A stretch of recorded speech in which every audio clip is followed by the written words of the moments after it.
Okay, goes in the stomach. Your juices coming out of your liver. Emptied in the small intestine at different rates. First foot of your small intestine is called the duodenum or the duodenum. I've heard it mentioned both ways. A lot of absorption becomes there.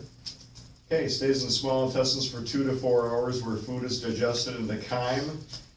More absorption. Okay, blood goes to the liver for processing and distribution to the rest of the body. Of course, we know the waste portion. And I'm not trying to be crass, gang. If you don't know what your digestive cycle is, at the gym years ago, it still usually holds true. You gotta eat some tracers. Everybody know what tracers are? Nathan's laughing. Todd, you look confused. Never heard that term? I haven't heard that term. Okay, gang, tracers are corn. You get some corn in your diet, and you'll see how fast your system is.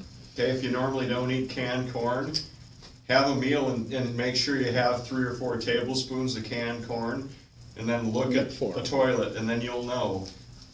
My metabolism is very, very fast. So I used tracers the other day to see that. It was less than 12 hours. So that's perhaps not the norm, but it's a layman's way to figure out how fast things are going through. And again, what happened in your day also could be contingent on that. I know when my mileage is up, I seem to have more frequent bowel movements. Just I think through the mechanical bouncing and so forth.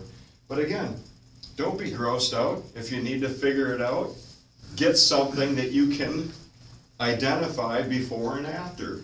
You know what it was before, in the after phase. Sorry, all right. Take pictures. Absorption, carbohydrates, proteins, fats, vitamins, minerals, and all the rest of it are absorbed through the walls of the small intestine. Like I said, the duodenum is a good portion of that. The walls are made up of folds and villi. The mechanism of nutrient absorption depends on the nutrient solubility. That means fat or water soluble, size and relative concentration. Ultimately, nutrients are distributed to muscles, organs, and other tissues. All right? Okay, the dietary guidelines, okay? This is available online and in your book. Balance calories to achieve and maintain healthy weight. Prevent or reduce overweight by eating better and exercising more. I mean, this is kind of obvious. For those that are overweight or obese, eat fewer calories, okay? We're getting a little basic here. Increase physical activity, decrease time spent in sedentary behaviors. Let's get the cable down for a couple of days and see people start walking around and get into a panic. These things have created an obese society, and then the gaming and all the rest of it. I have students that would rather be gaming than turning in an assignment and getting a good grade. It just blows my mind. I can't believe it.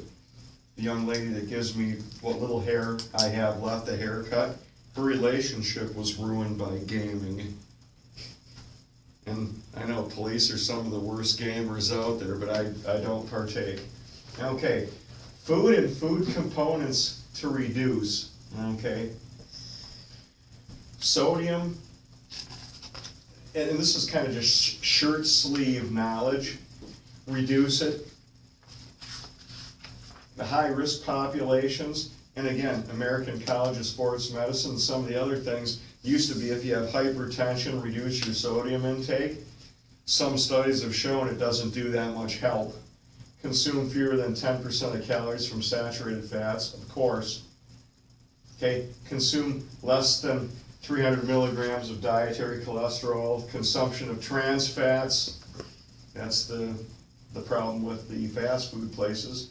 Caloric intake from sugar and solid fats.